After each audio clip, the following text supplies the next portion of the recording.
jewe nyine nari ya communication igihe yararwaye i Butare mu mezi nk'atatu ashize navuganye na petit frère wanjye Tumuka ambwira ko yagiye kumusura muzeze Bedete Nyaruhuru ngo ashike baraganira ibyo yaza babwira gusa yaza babwira iherezo ryiwe abasaba imbabazi akaza babwira ngo niba ushobora kutekerezaho ikibi niba uziho ikibi ambabarira kuko ndabona igihe cyanjye cyageze. Tumaze kuvugana gutya avuyeyo naranezerewe cyane sinabona umwanya wo kumuvugisha ariko ibyo ko naranezerewe. Ejo bundi bavuze ko yarangije sinatekeranyije umutima wanje naravuze ngo Imana ishimwe kuko yagutegurije iherezo ryiza. Hari abantu baza bapfa cyangwa bahamagarwa abantu bakaza batekerana cyangwa yabo wawe tiwo muhamya nabi.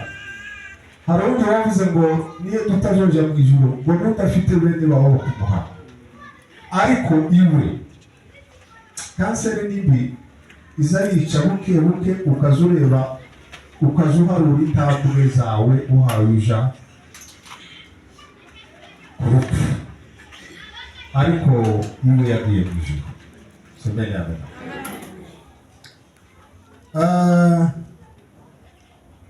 ikindi cya kabiri vuga muzeze Bede yari inyangamugayo. Nari muzi kuko aho twari dutuye mu Muzinda inzu yiwe n'iyacu ntazi yindi yari iciye hagati. Inzu ya papa n'inzu ya Kanyaruhuru nta yindi yari iciye hagati. Ndasimpabeje yatangiye kuzara abana biwe bose ndaho ngaho ari mutoya ariko urumva n'uyu niho twataramiraga n'uyu niho twoteraga turakura natwe ngo tube tubashaka. Kanyaruko yarateye yarifu uti Kanyaruko ntiyagira urugo wari usanga yagenda wenyine gusa. Ubu ko namamuzundinga nkamukwega nkabona uko yari ameze mwaje guhura nawe akereke metero agaseka uko bikuri mpamvu mwaje guhura nawe akereke metero ukabona agaseka. Yahuraga n'umwana akicara akamufata akamuvugisha akamusekesha tuyoboye n'umwana mu muhanda wo mu Muzinda kandi habaga abana benshi. Kanyaruhura atavugishije umwana. Amen. Kandi kurya abantu bavugisha abana bagira imbabazi. Abantu n'ubona umuntu utazuvugisha abantu kenshi aba afite umutima mubi. Ushobora kugira umutima mubi ukawa kwa mufurego abantu ntibawubona ariko abantu ntibazakubahira buryo uhawe ushaka ko abantu bakubona cyangwa wifuza ko ariko bazababona n'ikuri. Kanyaruhuru yarifu n'umuntu utageze ubwe tiyagira urugo tiyarinda burya nizi shaka kukwereka ikintu ikwereka ikintu ibyanyabiko ikaze kwereka ngo ndiko ndakora hano ariko ifite iyindi gahunda ariko umuntu ukora azakubwira icyo akora ibyanya dizikora icyo yakubwira. Mugabo yavuze ngo uyu nguyu mugabo yabwiye abandi ngo mugabo yavuze ihene ngo abavuze akabo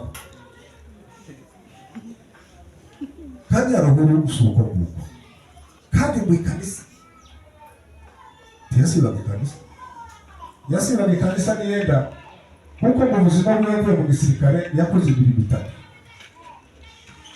Yarahinze aroroba araragira icya gatatu aracuruza. Gucuruza niko yacuruza kirekire cyane kuko we na papa yari umucuruzi igihe cyose bajanaga ngo gucuruza. Iyo uko yarateye mu ikanisa yaricecekera abantu bakunda abantu kuvuga umuntu udasirimba, umuntu utavuga ku mwuka, abantu baratekereza ko atari kuri paje cyangwa atari kuri iri tivwe kuja mu ijuru. Reka mbabwire ngo hari umuntu wicaye iriya hariko azatanga abafite imisaraba hano. Kanyaruguru yarakikikaga agategera.